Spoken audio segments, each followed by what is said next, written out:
Praise lord. ప్రభు యేసునామములో అందరూ పొందబడి దేవుని వాక్యంలో నుంచి ఆదికాండం 15వ అధ్యాయము 1వ వచనం. ఇది జరిగిన తరువాత యెహోవా వాక్యము అబ్రామునకు దర్శనమందు వచ్చి, అబ్రామా భయపడకుము, నేను నీకు కేడమును నీ బహుమానమును అత్యధికముగా చేతునని చెప్పాను. ప్రియమైన వారులారా, యేసు రక్తంతో కడగబడిన మనము, దేవుని సంఘంలో కొనసాగుతున్న మనము ఈ మాట చాలాసార్లు విని ఉంటాము. అబ్రహాము యొక్క జీవితంలో దేవుడు ప్రత్యక్షమై మాట్లాడుతున్నమాట. ఏమంటున్నాడు? అబ్రహాము దగ్గరికి వాక్యముగా వచ్చి ఏమంటున్నాడు? అబ్రామా భయపడకము అని మాట్లాడుతున్నాడు. ఈ లోకంలో ప్రతి ఒక్క మనిషి కూడా, అంటే యేసు రక్తంతో కడగబడిన మనము, లేకుంటే ఈ లోకంలో సాధారణంగా ఉన్న మనుషులు కూడా ప్రతి పరిస్థితిలో భయపడేవారు అంటారు. అంటే కొందరు రోగానికి భయపడతారు, కొందరు మరణానికి భయపడతారు, కొందరు అప్పుకు భయపడతారు, కొందరు శత్రువులకు, కొందరు దొంగలకు. ఏ రకంగానైనా ఒక్కొక్కరికి ఒక రకమైన భయం ఉంది. అయితే దేవుడు ఏమంటున్నాడంటే అబ్రాహాము దగ్గరకు వచ్చి భయపడకుము అని చెప్పినాడు. ఎందుకు భయపడకు అన్నాడంటే, అబ్రాహాము జీవితంలో భయం ఉందా అని అంటే, అప్పుడున్న రాజులు వారి పరిస్థితులను బట్టి చూసి అబ్రాహాము కొంచెం భయపడినాడు అన్నట్టు. లేకుంటే భయపడొద్దు అని ముందే చెప్పిస్తున్నాడు. ఎందుకంటే నేను నీకు తోడుగా ఉన్నాను అని చెప్పినాడు. మన జీవితంలో దేవుని తోడు పెట్టుకుంటే భయం ఏమీ లేకుండా తిరగలుగుతాం. ఈనాడు చాలాసార్లు మన జీవితాల్లో భయము ఏలుతూ ఉంది. ప్రతిదానికి భయపడతాము. చాలామంది కరోనాకు భయపడి చనిపోయినారు. కరోనా రోగం వచ్చి చచ్చిపోయిన వాళ్ళు కొంతమంది అయితే దానికి భయపడి చనిపోయిన వాళ్ళు చాలామంది ఉన్నారు.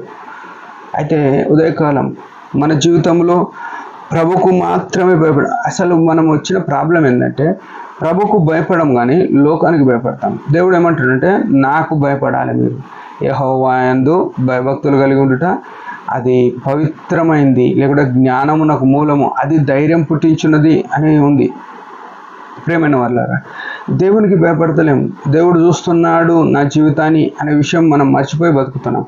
కానీ దేవుడు కాని దానికి, ఈ లోకంలో ఉన్న పరిస్థితులకు, సమస్యలకు, చిన్న చిన్న వాటికి మనము భయపడి రేపు ఏమవుతుందో అనే విచారంలో ఉన్నాం. దేవుడు ఏమంటున్నాడంటే, నా వైపు చూడు, నేను ఆది అంతము, ఆల్ఫా ఒమేగా అయి ఉన్నాను అని చెప్తున్నాడు. మన జీవితంలో ఆయన మీద ఆధారపడనంతసేపు మనల్ని భయం వెళ్తూ ఉంటుంది. ఆయన మీద ఆధారపడ్డప్పుడు మనల్ని ఆయన సమృద్ధిలోనికి, లేకుంటే ఆశీర్వాదంలోనికి తీసుకొని పోయే సామర్థ్యం గల దేవుడు. ఆయన చేతులు ఆశీర్వదించేటి, ఆయన శిలువలో చనిపోయి పునరుత్థానుడైన తర్వాత బెతనియా వరకు తీసుకొని పోయి తనకు అప్పుడున్న శిష్యులను, అప్పుడున్న ప్రజలను చేతులెత్తి ఆశీర్వదించినాడు. ఈ ఉదయమున నిన్ను నన్ను ఆశీర్వదించాలని కోరుతున్నాడు. కానీ ఆయనను వెంబడించే స్థితిలో ఉన్నామా? ఆయనను ప్రేమించే స్థితిలో ఉన్నామా? అది చాలా ప్రాముఖ్యమైన. మనం ఎన్నిటినో ప్రేమిస్తాం, స్నేహితులను, లోకస్తులను, లేకుంటే లోక పద్ధతులను, లోకంలో ఉన్న వాటిని మనం ఇష్టపడి ప్రేమించి వాటిని అనుభవించాలని, లేకుంటే వాటి ప్రకారము లోబడి ఉండాలని జీవిస్తాం. కానీ ప్రభు అనే మాట ఏంటంటే, నా వైపు చూడు, నాకు భయపడు. అదొకటే మన జీవితాలకు ఎంతైనా ఆశీర్వాదం. ఉదయకాలం మన పతనాలు క్షమాపణలోనికి వచ్చి ఆయనకు భయపడదాం. ఆయన చెప్పింది విందాం, ఆయన చెప్పినట్టే చేద్దాం.